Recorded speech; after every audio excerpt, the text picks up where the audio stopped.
कथेचा हा भाग समजून घेण्यासाठी मागचा भाग नक्की ऐका. मनोतला इंडस्ट्री. अभिषेक म्हणतो, तू काय बोलतेस? अदिती म्हणते, हो, हे खरं आहे. अभिषेक म्हणतो, म्हणजे तुला हे आधीच माहीत होतं? इथून निघण्यापूर्वीच? आता खरं सांग. अदिती म्हणते, हो, मला माहीत होतं. अभिषेक म्हणतो, काय? मग तू मला याबद्दल आधी कधी सांगितलं नाहीस? मला हे जाणून घेण्याचा पूर्ण अधिकार होता. सांग, का नाही सांगितलंस? 5 वर्षापूर्वीच्या सत्याबद्दल कळाल्यावर अभिषेक संतापतो. अदिती त्याच्या नजरेला नजर देत नाही, खाली जमिनीकडे बघत असते. आता तिला जाणवतं की ती मोठी चूक झाली. अभिषेकला सत्य सांगणं तिचं कर्तव्य होतं. तिला स्वतःच्या भूतकाळातील निर्णयाचा पश्चाताप होतो. अदिती म्हणते, कारण मला तुझं आयुष्य बिघडवायचं नव्हतं. मला तुझा स्वभाव माहीत आहे. तुला ही गोष्ट कळाली असती तर तू निश्चितच जबाबदारी स्वीकारली असतेस. त्यावेळी तू स्वतःलाच त्या रात्रीचा गुन्हेगार समजत होतास. आणि हे कळालं असतं तर तू तुझ्या मैत्रिणीला, तुझ्या आयुष्याला सगळं विसरला असतास. तू नेहमी स्वतःपेक्षा जबाबदारी मोठी मानतोस. अभिषेक म्हणतो, तुझं शहाणपण कुठे हरवलं होतं अदिती? तुला तुझी चूक समजते का? अशी महत्त्वाची गोष्ट माझ्यापासून लपवणं हा गुन्हा आहे. माझ्या आयुष्याबद्दलचा निर्णय तू कोण होतीस घेणारी? कोणाच्या हक्काने तू माझ्यासाठी निर्णय घेतलास? अभिषेक रागाने मागच्या भिंतीवर मूठ मारतो.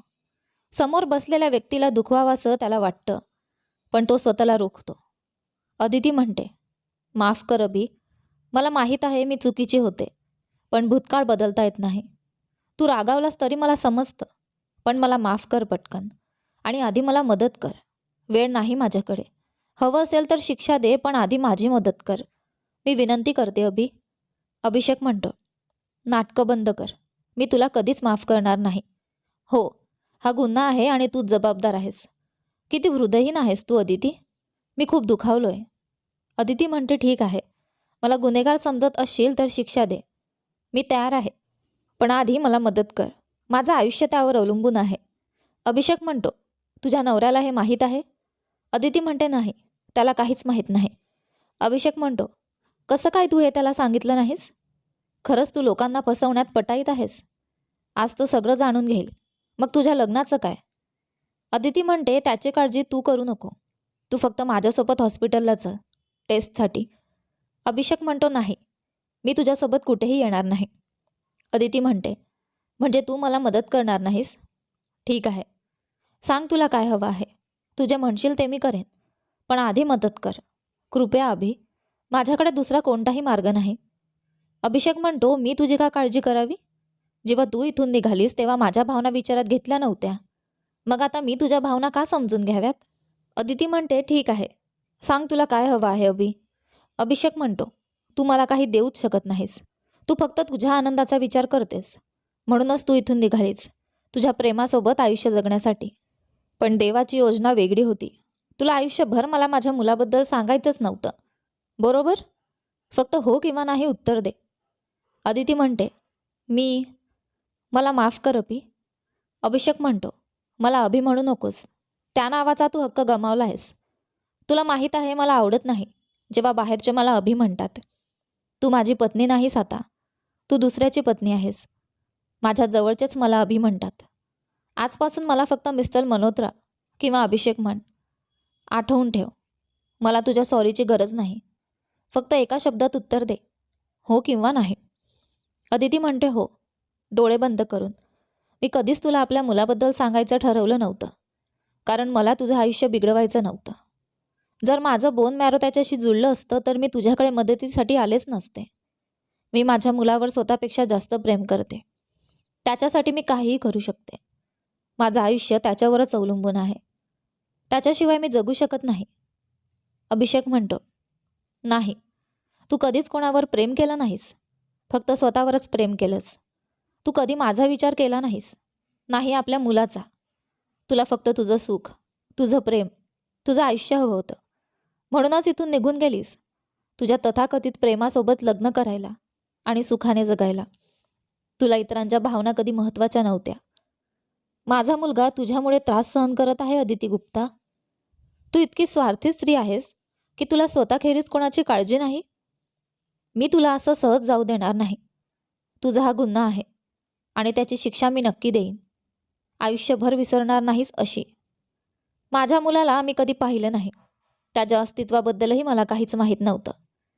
तो कॅन्सरशी झुंज देतोय आणि आता फक्त बोन मॅरो मॅचिंगसाठी तुला माझी आठवण झाली. तू कधी सांगितलं नसतंस. कधीच नाही. अदिती म्हणते, आपण हे नंतर बोलू. आता फक्त माझ्यासोबत चल आणि टेस्ट करून बघ की तू त्यासाठी राईट मॅच आहेस का. अभिषेक म्हणतो, नाही. आधी तू मला वचन दे. तो बरा झाला की तू त्याला इथे माझ्याकडे सोडशील. अदिती म्हणते, नाही. मी त्याच्याशिवाय एक क्षणही जगू शकत नाही आणि तोही माझ्याशिवाय जगू शकत नाही. मी कधीच त्याला एकटं सोडलं नाही. अभिषेक म्हणतो, तू त्याची काळजी करू नकोस. माझा मुलगा मी स्वतः सांभाळेल. तू जगलीस किंवा मेलीस मला काही फरक पडत नाही आता, कारण तुझ्यामुळे माझा मुलगा आपल्या खऱ्या बापाला कधी भेटलाच नाही. अदिती म्हणते, पण जर तुझ्या बायकोला तो आवडला नाही तर? ती त्याला त्रास दिला तर? ती त्याची सावत्र आई आहे. मी माझ्या मुलाचा जीव धोक्यात घालू शकत नाही. मी त्याला नेहमी संरक्षण दिलंय, कधी दुखवू दिलं नाही. अभिषेक म्हणतो, माझा मुलगा आहे तो. कोणी त्याला त्रास देणार नाही. उलट इथे सगळे त्याच्यावर प्रेम करतील, लाड करतील. त्याला इथे तुझ्यापेक्षा खूपच चांगलं आयुष्य मिळेल. अदिती म्हणते, नाही. मी माझा मुलगा तुला देणार नाही. मी त्याला जन्म दिलाय. त्याला जगातील प्रत्येक गोष्ट द्यायचा प्रयत्न केलाय. माझं प्रेम, काळजी, संरक्षण, सगळं. तो माझा मुलगा आहे. कुणीही मला त्याच्यापासून दूर करू शकत नाही.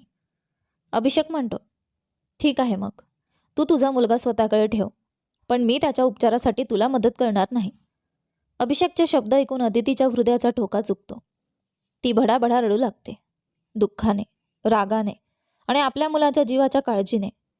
पण अभिषेक मात्र तिच्या भावना पूर्णपणे दुर्लक्षित करतो आणि आपला निर्णय कठोरपणे कायम ठेवतो. दुसरीकडे मल्होत्रा इंडस्ट्री. अदिती त्याला म्हणते, कृपा कर. मी माझ्या मुलाशिवाय जगू शकत नाही आणि मी माझा मुलगा कुणालाही देणार नाही. कुणाला हक्क नाही माझा मुलगा माझ्यापासून दूर नेण्याचा. अभिषेक म्हणतो, ठीक आहे मग. इथून निघून जा आणि तुझ्या मुलासोबतच राहा, उपचाराशिवाय. अदिती म्हणते, नाही. तू असं माझ्यासोबत करू शकत नाहीस. तू तुझ्या गर्लफ्रेंडशी लग्न केलं. भविष्यात तुला पुन्हा मूल होईल, पण कृपया माझ्या मुलाला माझ्यापासून दूर करू नको. अभिषेक म्हणतो, तुला तुझे चुकीचे निर्णय अजूनही समजत नाही आहेत का अदिती गुप्ता? आता तू माझ्या लग्नावर, माझ्या पत्नीवर प्रश्न उचलते आहेस.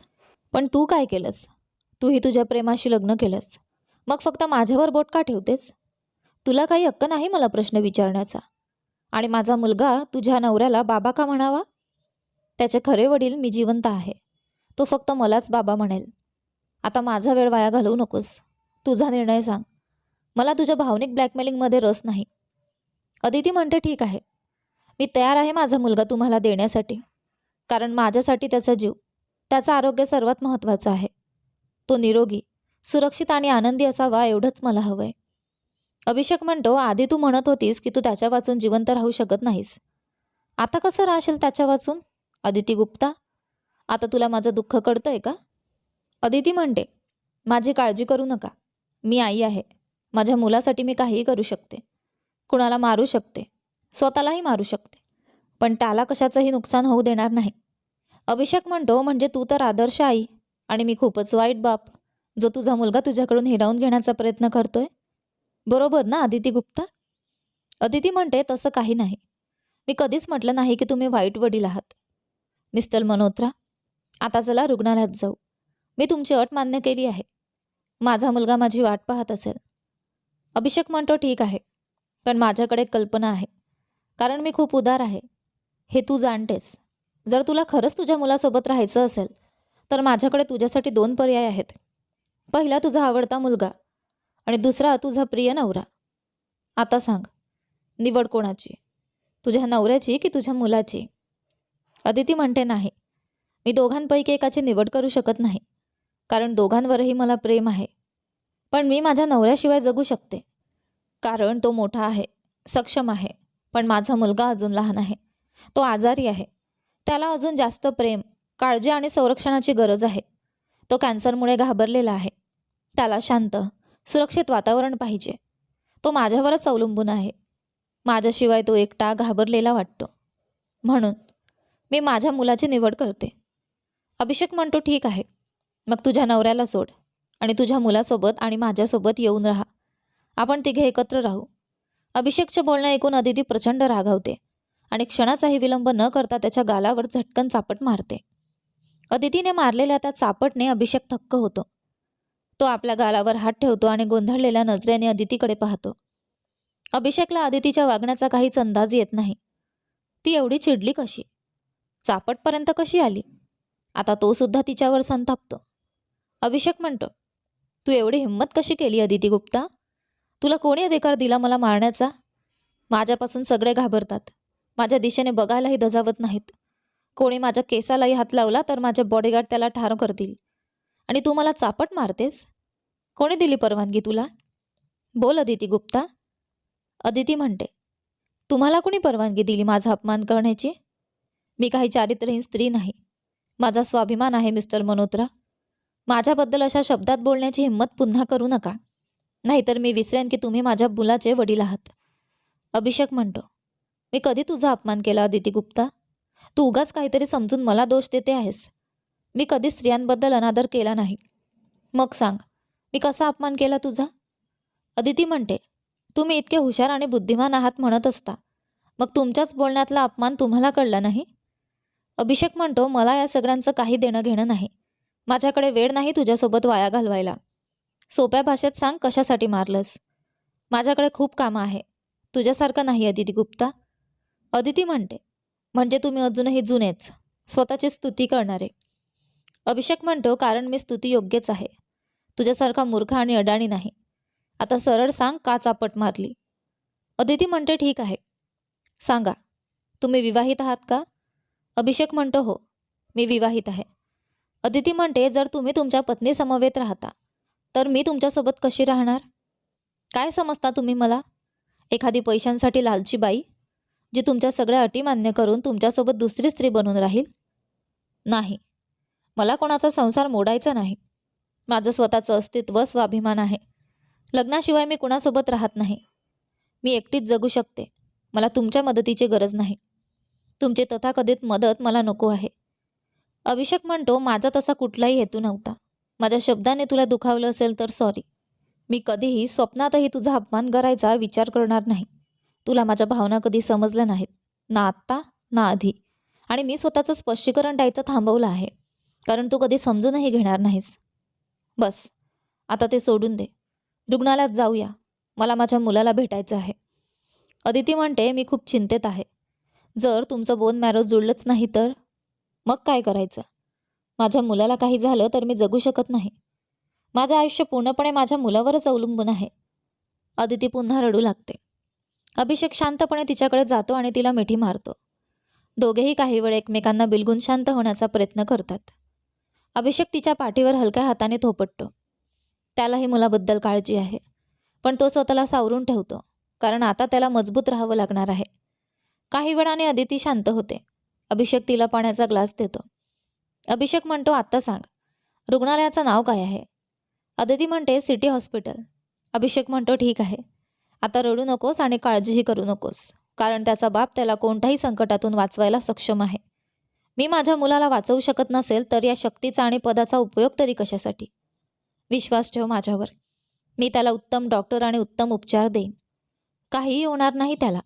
त्याच्या उपचारासाठी मी परदेशातूनही डॉक्टर बोलावेन. ठीक? अदिती म्हणते, धन्यवाद मिस्टर मल्होत्रा, माझ्या मुलाला मदत केल्याबद्दल. अभिषेक म्हणतो, तो फक्त तुझा मुलगा नाही अदिती गुप्ता, तो माझाही मुलगा आहे. म्हणून मला धन्यवाद देणं बंद कर. आता चल हॉस्पिटलला जाऊ. अदिती म्हणते, ठीक आहे, पण मला तुला एक गोष्ट सांगायची आहे. पण तुम्ही माझ्या मुलाला आत्ताच भेटू शकत नाही, कारण तो मानसिक आणि शारीरिकदृष्ट्या खूप कमकुवत आहे. त्याला तुम्हाला बाबा म्हणून स्वीकारायला थोडा वेळ लागेल. अभिषेक म्हणतो, पण तू त्याच्याशी बोलू शकतेस ना? त्याला समजावू शकतेस की मी त्याला भेटायला उत्सुक आहे. अदिती म्हणते, ठीक, पण काही काळासाठी तुम्हाला त्याच्यापासून दूर राहावं लागेल मिस्टर मल्होत्रा. तुम्ही त्याला फक्त लांबून पाहू शकता, पण त्याला भेटू शकत नाही. तो खूप कमजोर आहे आणि तुम्हाला लगेच स्वीकारू शकणार नाही.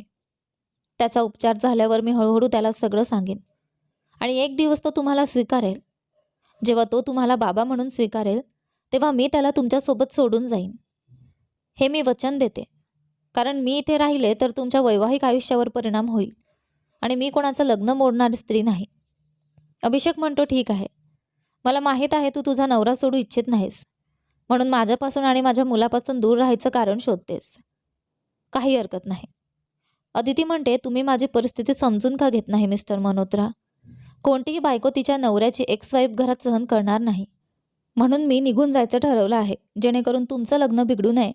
आणि लक्षात ठेवा, तुमच्या पत्नीने जर माझ्या मुलाला स्वीकारलं नाही किंवा त्याला त्रास दिला, तर मी माझा मुलगा परत घेऊन जाईन. हे स्पष्ट समजा मिस्टर मल्होत्रा. अभिषेक म्हणतो, तिच्याबद्दल काळजी करू नकोस. माझी पत्नी त्याला माझ्यासारखंच प्रेम करेल, मला खात्री आहे. अदिती म्हणते, तुला कसं माहीत की तुझी पत्नी त्याला प्रेम करेल? अभिषेक म्हणतो, मला सगळं माहीत असतं. अदिती, आता चल, मला माझ्या मुलाला पाहायचं आहे. अदिती म्हणते, ठीक आहे. हॉस्पिटलमध्ये 4 वर्षांचा छोटा मुलगा बेडवर झोपलेला असतो. त्याच्या हाताला ग्लुकोजची सलाईन लावलेली असते. तो हॉस्पिटल गाऊन घातलेला असतो आणि आजारामुळे खूप कमजोर दिसत असतो. शेवटी अभिषेक आणि अदिती हॉस्पिटलमध्ये पोहोचतात. अभिषेक खोलीच्या बाहेर उभा राहतो. अदिती आत जाते, जिथे तिचा मुलगा उपचारासाठी दाखल आहे. अदितीची आई त्याच्यासोबत बसलेली असते. अदितीला पाहताच ती तिथून निघून जाते. अभिषेक दुरून आपल्या मुलाकडे प्रेमाने पाहत असतो. त्याला मिठी मारावीशी वाटते, केस कुरवाडावेशी वाटत, पण तो स्वतःला थांबवतो, कारण मुलाची प्रकृती नाजूक असते. तो त्याला घाबरवू इच्छित नाही. मुलगा आधीच कॅन्सरशी लढतो आहे. आयुष्यात पहिल्यांदाच अभिषेकच्या डोळ्यातून आनंदाचे अश्रू येतात. त्याला कधी स्वप्नातही वाटलं नव्हतं की त्याचा एक मुलगा असेल.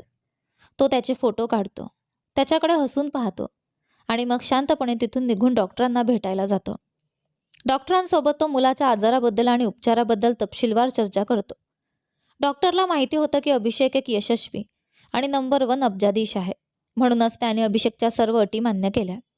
आता अभिषेक उत्साहाने आपल्या आईवडिलांना फोन करतो आणि त्यांना त्याच्या नातवाबद्दल सांगतो. त्याचे आईवडील हे ऐकून खूप आनंदी आणि उत्सुक होतात आणि भारतात यायचं ठरवतात नातवाला भेटण्यासाठी. पण अभि त्यांना मुलाच्या आजाराबद्दल काहीही सांगत नाही, कारण तो त्यांना आता टेन्शन द्यायचं इच्छित नाही. रूममध्ये अदिती प्रेमाने आपल्या मुलाच्या गालावर हात फिरवते आणि लगोलग मुलगा डोळे उघडतो. त्याला आईचा स्पर्श ओळखू येतो. तो हसतो, कारण सकाळपासून तो आईला खूप मिस करत होता. पण काही क्षणातच त्याचा चेहरा उतरतो, कारण त्याला आठवतं की आई त्याच्या इच्छेच्या विरोधात जाऊन त्या माणसाकडे मदत मागायला गेली. बाहेरच्या बेंचवर अदितीची आई बसलेली असते आणि दमल्यामुळे डोळे मिटून विश्रांती घेत असते. थोड्या वेळाने अभिषेक तिच्याजवळ येतो आणि तिच्या शेजारी बसतो. तो तिच्याशी बोलण्याचा विचार करतो, पण ती झोपलेली दिसल्यामुळे तो तिला त्रास देत नाही. काही वेळाने अदितीची आई जागी होते आणि कोणीतरी शेजारी बसलेलं पाहते. अभिषेक तिला उठताना पाहतो आणि बोलायला तयार होतो, पण त्याआधीच ती त्वरित उठते आणि तिथून निघून जाते, कारण अभिषेक तिथे असतो. अभिषेकला काहीच कळत नाही की ती त्याला पाहून का निघून गेली.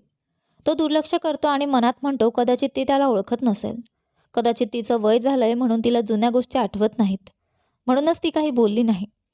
रूममध्ये अदिती म्हणते, काय झालं रे? तुझा चेहरा असा का पडला? कुठे दुखतंय का? काही त्रास होतोय?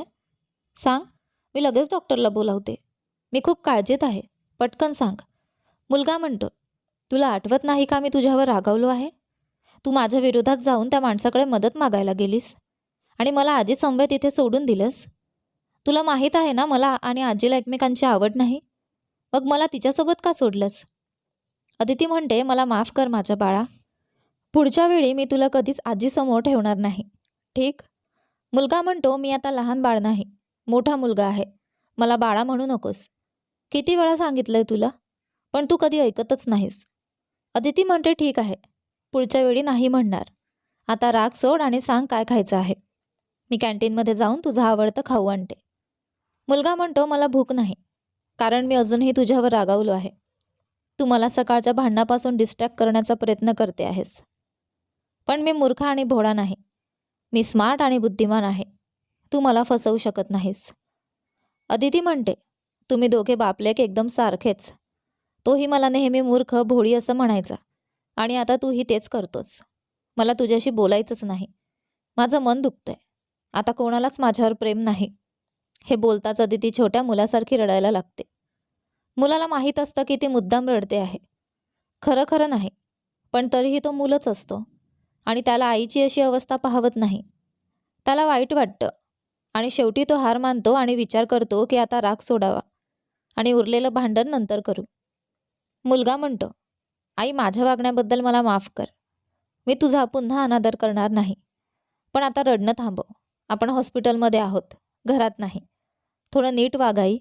तू आता लहान मुलगी नाहीस, तर एका स्मार्ट, इंटेलिजंट आणि हँडसम मुलाची आई आहेस. आणि तुला माहीत आहे ना, मला तुझ्यावर खूप खूप प्रेम आहे. म्हणून मला माफ कर माझ्या चुकीसाठी. मला माहीत आहे तू खूप स्मार्ट आणि इंटेलिजंट आहेस मॉम. आता रडणं थांबव आणि मला भूक लागली आहे. काहीतरी खायला दे. अदिती म्हणते, मला माहीत आहे तू स्मार्ट, इंटेलिजंट आणि हँडसम आहेस. पण माझ्यासाठी तू अजूनही माझा क्यूट बेबी आहेस. आणि मलाही तुझ्यावर खूप खूप प्रेम आहे माझ्या बाळा. आणि मी तुला लगेच माफ करते. पण वचन दे पुन्हा कधी माझ्यावर रागावणार नाहीस. कारण तुझ्या आरोग्यासाठी ते चांगलं नाही. मुलगा म्हणतो, आई, मी क्यूट किंवा बेबी नाही. मी हँडसम बॉय आहे. ठीक आहे? अदिती म्हणते, ठीक आहे, ठीक आहे बाळा. मला तुझ्याशी काही बोलायचं आहे. मुलगा म्हणतो, आत्ता नाही. आपण आधी खाऊ मग बोलू. मला माहीत आहे तू सकाळपासून काही खाल्लेलं नाही. तर आधी आपण लंच घेऊ, नंतर बोलू. मनात विचार करत, मला माहीत आहे आई तू काय बोलणार. पण आत्ता बोललो तर परत भांडण होईल आणि तू ड्रामा सुरू करशील. आणि लंचसुद्धा करणार नाहीस. पण लंच नंतर नक्की बोलू. हॉस्पिटलला आता अदिती आणि तिचा मुलगा दोघे लंच करत होते. अदितीची आई त्यांच्यासोबत खायला नको म्हणून कॅन्टीनमध्ये गेली. अदिती स्वतः मुलाला खाऊ घालत होती कारण त्याच्या हाताला ग्लुकोजची बाटली जोडलेली होती. थोड्या वेळाने दोघांचं जेवण झालं आणि मुलगा बोलायला तयार झाला. मुलगा म्हणतो, मॉम, तू माझं कधीच ऐकत का नाहीस? मला वाटतं तू आता मला प्रेमच करत नाहीस. अदिती म्हणते, नाही रे, असं कधीही विचार करू नकोस. मला तुझ्यावर खूप खूप प्रेम आहे. मुलगा म्हणतो, आई, मला माहीत आहे की तू माझ्यासाठी खूप काळजीत होतीस, म्हणून तिकडे मदत मागायला गेलीस. पण तुला माहीत आहे ना, मला तो माणूस अजिबात आवडत नाही. इनफॅक्ट मी त्याचा तिरस्कार करतो. अदिती म्हणते, नको असं बोलूस, कारण तो तुझा बाबा आहे आणि तू त्याचा तिरस्कार करू शकत नाहीस. तो खूप चांगला माणूस आहे, सगळ्यांना मदत करणारा. जर त्याला तुझ्या अस्तित्वाबद्दल माहिती असती तर तो लगेच तुझ्याकडे धावत आला असता. पण मीच त्याला सांगितलं नव्हतं, म्हणून तू त्याला दोष देऊ शकत नाहीस. मुलगा म्हणतो, नाही आई, तू चुकीची आहेस. आजीने सांगितलेलं सगळं खरं आहे. त्याने तुझ्या चांगुलपणाचा फायदा घेतला आणि मग तुला सोडून गेला. तुला सोडून तो दुसऱ्या बाईशी लग्न करून बसला आणि एकदाही परत येऊन तुझी विचारपूस केली नाही की तू ठीक आहेस की नाही. जर त्याला खरंच काळजी असती तर त्याला माझ्याबद्दल माहिती नक्की मिळाली असती. पण त्याला तू कधीच महत्त्वाची नव्हती. आणि तरीही तू त्याचं समर्थन करतेस, कारण तू खूप भोळी आणि मूर्ख आहेस. म्हणूनच त्याने तुझा फायदा घेतला. तो एवढा चांगला आणि दयाळू आहे असं तू म्हणतेस, मग त्याने तुला इतकं सहज कसं विसरला आणि पुन्हा लग्न कसं केलं? अदिती म्हणते, कारण ते दोघे एकमेकांवर प्रेम करत होते आणि जर त्याला माझ्या प्रेग्नन्सीची माहिती असती तर तो मला कधीच सोडलं नसतं. पण मीच त्याला माझ्या प्रेग्नन्सीबद्दल काहीच सांगितलं नाही. मीच त्याला सोडून निघून गेले, कारण आपण कोणाला जबरदस्तीने आपल्यावर प्रेम करायला लावू शकत नाही. मला माहीत होतं तो आपल्या गर्लफ्रेंडवर खूप प्रेम करतो आणि तिच्याशिवाय जगू इच्छित नाही. मग मी त्याचं हृदय कसं तोडू? कसं जबरदस्तीने त्याच्या आयुष्यात राहू? मुलगा म्हणतो, जर तुला त्याच्यासोबत राहायचंच नव्हतं तर मग मला जन्म का दिलाच आणि मला बाप नसलेलं आयुष्य का दिलंस?